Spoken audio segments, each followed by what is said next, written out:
Have you ever noticed how some people command a room without saying a word? They don't shout. They don't beg. They don't even explain.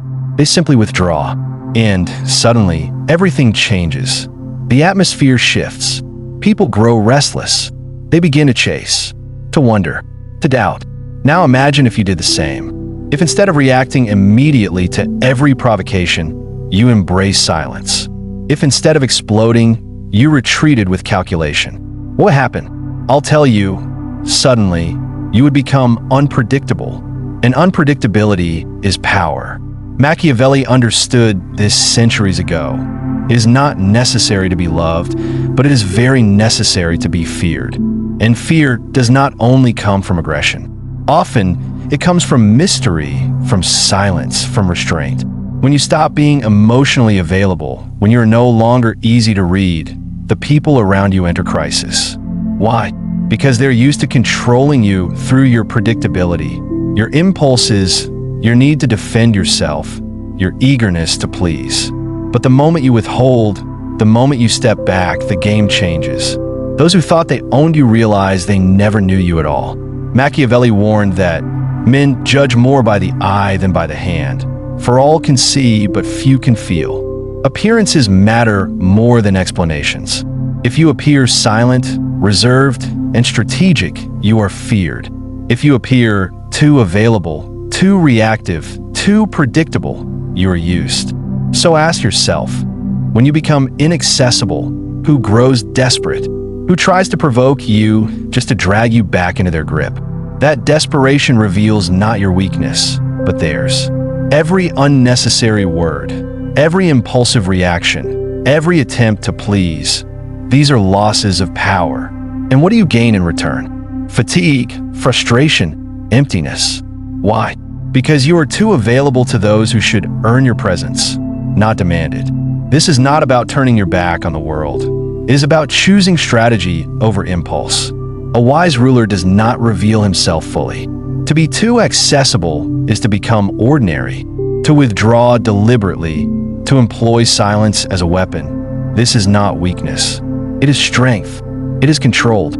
So I ask you, how long will you let others control you through your emotions? How long will you allow every provocation to pull your strings like a puppet?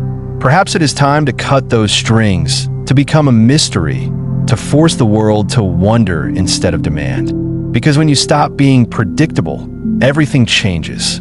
You are taught to always be available, to answer quickly, to say yes when you want to say no, to give explanations, to justify yourself, to keep the peace.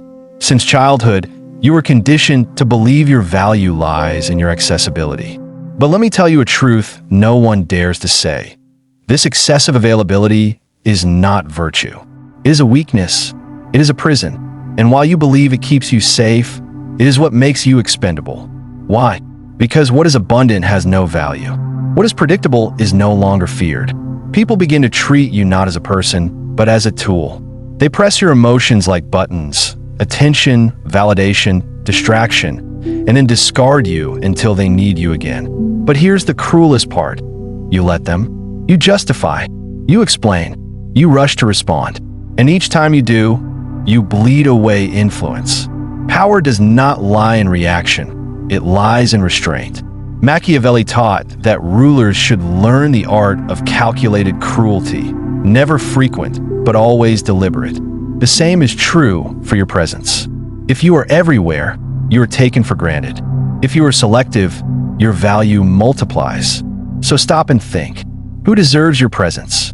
Who has earned your attention, your time, your loyalty? And perhaps more importantly, who deserves your absence? Because absence is a weapon. Silence is a weapon. When people no longer have access to you, they begin to doubt themselves. They question their hold over you. They panic. And in that panic, their weakness is revealed.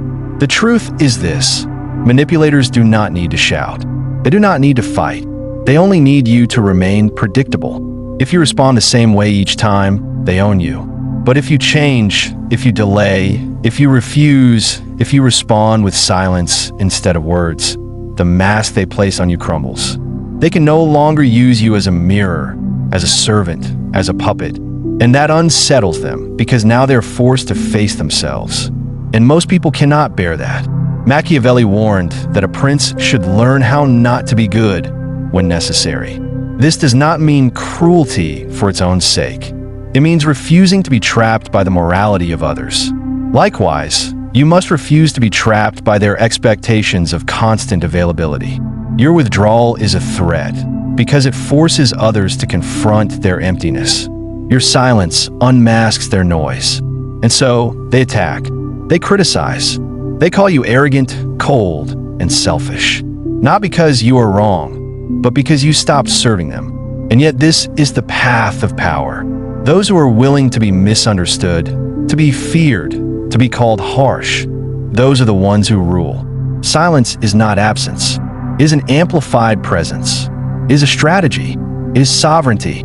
Every sentence you speak, every reaction you give, is an investment of influence. And not everyone deserves that investment. Machiavelli taught that a wise man should always follow the paths beaten by great men and imitate those who have been supreme, so that if his own virtue does not reach that far, it will at least have some breath of it. The great men of history did not waste their words or their energy. They acted rarely, but decisively. Their silence was worth more than 1,000 arguments. And here lies the paradox. The more silent you are, the louder your presence becomes. The more you withdraw, the more others chase. The more you withhold, the more you are feared. Of course, silence has a price. It will strip away those who only valued your utility. It will anger those who depended on your availability. It will make you appear cold, even ruthless. But that is only because your restraint exposes what they never wanted to face, their dependence on you. And here is the ultimate truth. The more available you are, the less you are respected. The less you give, the more you are feared. Fear is not built on aggression alone. It is built on uncertainty, on the inability of others to predict your moves. So learn the art of strategic absence. Learn to leave questions unanswered. Learn to make silence your ally. Because when you're no longer predictable, when you're no longer available on demand, your value multiplies and your enemies shrink. This is not a retreat. This is power. This is sovereignty. The ruler who is always visible is not respected. The ruler who is rarely seen, but always felt, he is obeyed. So I leave you with this question. Will you continue to be the puppet of others' emotions, reacting at every pull? Or will you cut the strings, withdraw, and become the one who controls the game? Because in the end, Machiavelli was right. It is better to be feared than loved if you cannot be both. And fear begins with silence.